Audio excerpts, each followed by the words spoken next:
आप सभी को मेरा नमस्कार। मैं डॉक्टर शैलका आहूजा आप सभी का मेरे YouTube चैनल पर स्वागत करती हूँ। मैं समय समय पर हिंदी के प्रत्येक विषय पर आपका मार्गदर्शन करती रहूंगी। इसके लिए जरूरी है कि मैं जब भी कोई वीडियो अपलोड करूं तो वो आप तक सबसे पहले पहुंचे। इसलिए आप मेरे YouTube चैनल को सब्सक्राइब करें और बेल आइकन को दबाना ना भूलें, जिससे कोई भी महत्वपूर्ण वीडियो आपसे छूट ना जाए और मेरी वीडियो को लाइक करना ना भूलें। जा रही हूँ। समास पढ़ाने से पहले आप लोगों को मैं बता देना चाहती हूँ कि समास का शाब्दिक अर्थ क्या होता है। कोई आपसे पूछे कि समास मीन्स क्या होता है तो आपको मालूम होना चाहिए कि समास का मतलब क्या होता है। तो समास का बच्चों जो मतलब होता है उसका है अर्थ समास यानी संक्षेप। समास का शाब्दिक अर्थ हुआ संक्षेप या संयोग। संक्षेप का मतलब छोटा करना, संयोग का मतलब मिलाना। जो समास शब्द है वो दो शब्दों को लेकर बना है, सम प्लस आस। सम प्लस आस। सम का मतलब पास, आस का मतलब रखना, यानी पास पास रखना।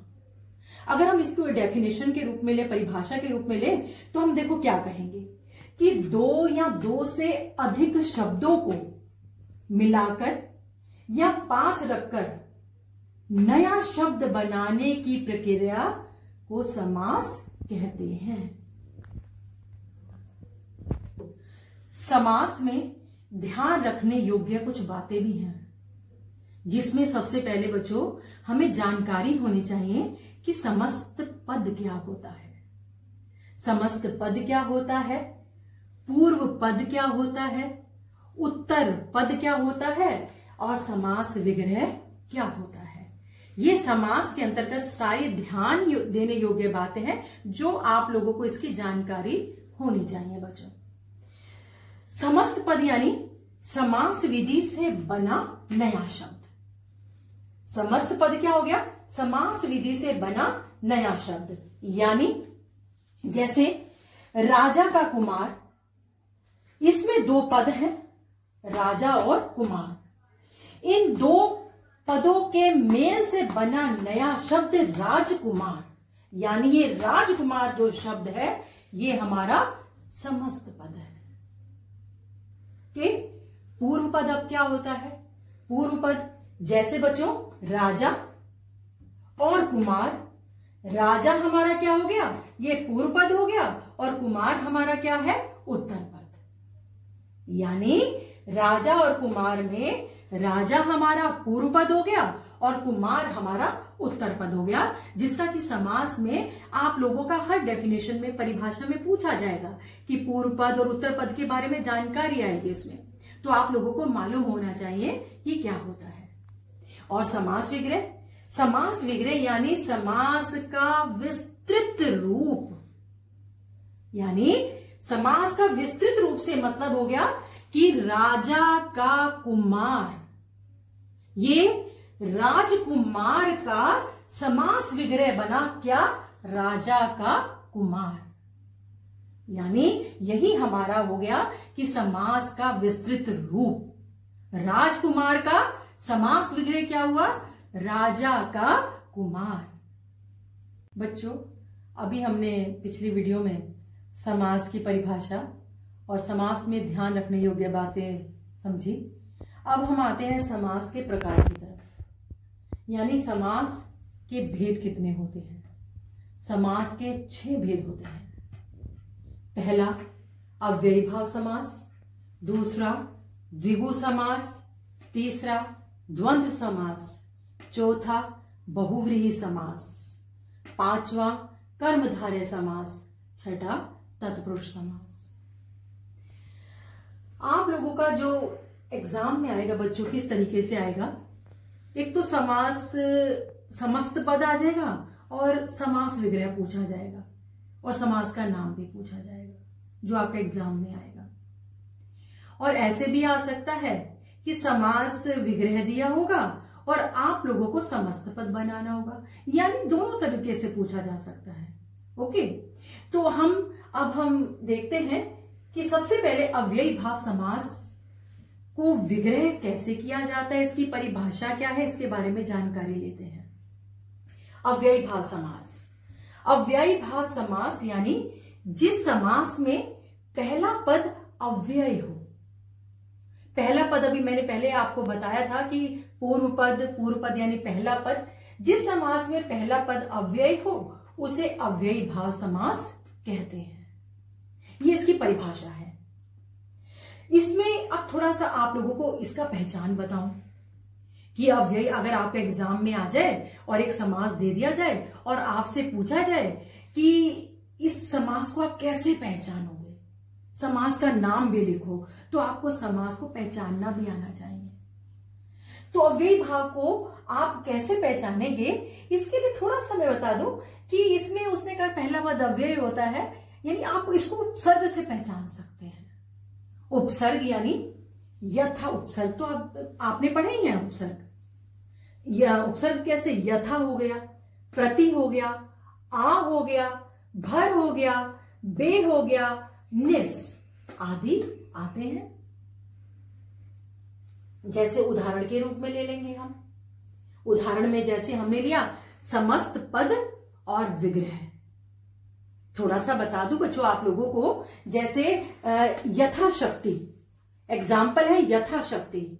अगर ये हमारा एग्जाम में आ जाता है और कहा जाता है कि इसको विग्रह करो और समास का नाम भी लिखो, तो आप लोगों को समास का नाम भी लिखो तो आपको पहचानना आना चाहिए। तो आप कैसे पहचानोगे, आप पहचानोगे यथा से। यानी मैंने बोला था जिस समास में अगर पहला पद अगर उसमें उपसर्ग आ जाए तो समझो अव्ययी भाव समास हो जाता है। तो यथा से पहचान लेंगे इसे हम, यानी यथा है तो ये हमारा कौन सा समास हो गया, ये अव्ययी भाव समास हो गया। यथाशक्ति, तो इसको विग्रह कैसे करेंगे हम, यथाशक्ति यानी शक्ति, यथा यानी के अनुसार, शक्ति के अनुसार, ये हो गया इसका विग्रह। ऐसी और देखो बच्चों, प्रतिमास, यहां पर देखो ये प्रति आया हुआ पहला शब्द, पहला पद क्या है, प्रति है। प्रति क्या, प्रति का यानी जब हम इसको विग्रह करेंगे तो प्रति यानी प्रत्येक, मास यानी मास, प्रत्येक मास। ऐसी प्रतिदिन ले लो, प्रतिदिन यानी प्रति आया तो प्रत्येक दिन इसका विग्रह हो गया। और हमने पहचाना कैसे कि इसमें यथा लगा है, प्रति लगा हुआ है, इससे पहचाना हमने इसको। ऐसी और देखिए बच्चों, आजीवन, आजीवन में आ है और जीवन है। आ हमारा क्या है, देखो उपसर्ग है ये, तो यानी क्या हो गया, ये जीवन भर। भर पेट, भर पेट में भर हमारा उपसर्ग हो गया। तो इसका जब हमने विग्रह किया तो विग्रह क्या हुआ इसका, पेट भरकर। तो बच्चों आप लोगों को मैंने बताया कैसे पहचानेंगे हम, जैसे यथा, प्रति, आ, ये अगर ये शब्द आ रहे हैं तो समझो ये हमारा अव्ययी भाव समास है। कुछ एक थोड़ा सा नोट भी बताऊं मैं आप लोगों को। देखो कई बार ऐसे होता है कि मैंने उपसर्ग तो बताया, एक चीज और भी बताती हूं कि एक ही शब्द कई बार आने पर अव्ययी भाव समास होता है। वो कैसे, देखो एक ही शब्द कई बार आने पर अव्ययी भाव समास कैसे होता है, एक एग्जाम्पल के रूप में इसको देखो पहचानते हैं हम, है ना, कैसे। जैसे रातों रात, रातों रात, ये देखो एक शब्द रात रात, ये कई बार आ गया, रातों रात 2 बार है ना। ऐसे देखो दिनों दिन, बीचों बीच, है ना, ये देखो एक ही शब्द ये कई बार आ गया ना। तो यानी ये आया है तो समझो ये हमारा कौन सा हो गया, ये हमारा अव्ययी भाव समास हो गया। जैसे रातों रात को हम विग्रह करेंगे रात ही रात में, दिनों दिन को हम विग्रह करेंगे दिन ही दिन में, बीचों बीच को हम विग्रह करेंगे बीच ही बीच में। आ गया समझ में बच्चों आप लोगों को अव्ययी भाव समास। अव्ययी भाव समास को कैसे पहचानना है वो मैंने अभी आप लोगों को बताया। आते हैं द्विगु समास की ओर। द्विगु समास को पहचानना कैसे, यानी कैसे पहचानेंगे कि ये द्विगु समास है। द्विगु समास को पहचानने के लिए आप देखेंगे कि अगर पहला पद संख्यावाची है तो वो द्विगु समास होता है। यानी जिस समास का पहला पद संख्यावाची हो उसे द्विगु समास कहते हैं। मैंने आप लोगों को बताया था कि हर समास में दो पद होते हैं, पूर्व पद और उत्तर पद। ठीक, पूर्व पद और उत्तर पद, यानी इसमें द्विगु समास में भी मैं बता रही हूं आपको, अगर पहला पद संख्यावाची होता है तो वो द्विगु समास कहलाता है। संख्या से तो आप जानते होंगे, संख्या कौन कौन सी, जैसे 1 2 3 4 5 6 7, ये संख्या आपको दिखाई देगी पहले पद में। अगर ये दिखाई दे रही है तो आप पहचान सकते हैं कि द्विगु समास है, क्योंकि आपका आता है एग्जाम में कि समास का नाम भी लिखो, समास का नाम भी लिखो आता है। तो हम कैसे पहचानेंगे, जैसे अब देखिए, एक तो अभी हमने इसको पहचानना कि कैसे द्विगु समास को कैसे पहचानते हैं। अब हम थोड़ा सा विग्रह के पर भी आते हैं कि इसको विग्रह कैसे किया जाता है। द्विगु समास को विग्रह करने के लिए बच्चों आप लोगों को उत्तर पद, यानी जो मैंने बताया था दूसरा पद, उत्तर पद, इसमें आपको का समूह या समाहार लगाना है विग्रह करते हुए। क्या लगाना है आपको विग्रह करते हुए? का समूह या समाहार। देखिए कैसे, अब एग्जाम्पल पर आते हैं, उसके आधार पर समझते हैं हम। जैसे देखिए, पहला एग्जाम्पल है हमारा पंचवटी। पंचवटी यानी देखो, ये पंचवटी जो आया, पंच क्या हो गया, ये हमारा पहला पद संख्यावाची हो गया, यानी 5। वटी यानी वृक्ष, यानी पंचवटी 5 वृक्षों का। जब हम इसको विग्रह करेंगे तो कैसे करेंगे? 5 वटों या वृक्षों का समूह। ये हमारा द्विगु समास को आप अगर एग्जाम में आपका आ जाता है पंचवटी और आपसे पूछा जाता है कि इसको विग्रह करो और इस समास का नाम भी बताओ, तो आप देखो कैसे करेंगे। यानी आप पंचवटी में आपने देखा, अरे इसमें तो पहला अक्षर पंच यानी 5 दिखाई दे रहा है, तो 5 दिखाई दे रहा है तो द्विगु समास में पहला पद संख्यावाची होता है, तो आप एकदम समझ जाएंगे कि ये हमारा द्विगु समास है। अब फिर इसका विग्रह करने के लिए भी आता है एग्जाम में। विग्रह करने के लिए आएगा तो बच्चों आपको क्या करना है, इसमें जो उत्तर पद है, उत्तर पद हमारा क्या है?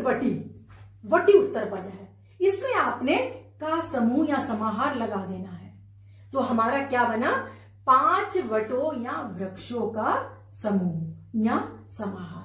और देखते चलो एग्जाम्पल, दोपहर। अब दोपहर में देखिए, दोपहर में दो पहला पद हो गया और पहर उत्तर पद हो गया, तो यानी 2 पहरों का समाहार। एग्जाम में अगर आ जाता है आपका सप्तपदी, सप्त मीन्स 7 पदों का, और विग्रह हमने किया, विग्रह में मैंने आपको बताया था या तो का समूह लगाओ या समाहार लगा दो, तो हमने बताया 7 पदों का समूह या समाहार। ओके, इसके बाद नवरस, नव यानी 9, रस 9 रसों का समाहार। ओके, यानी द्विगु समास को पहचानना बहुत ईजी। इसमें पहला पद संख्यावाची होता है, संख्या देखो आपको दिखाई दी 5, 2, 7, 9, ये आते ही हमने आप पहचान लेंगे कि द्विगु समास है। और विग्रह करने के लिए आपने क्या किया? विग्रह करने के लिए आपने देखो उत्तर पद में का समूह, का समाहार, जैसे वटों का ये लगा दिया आपने, ये आपका द्विगु समास हो गया। अब इसके बाद हम द्वंद्व समास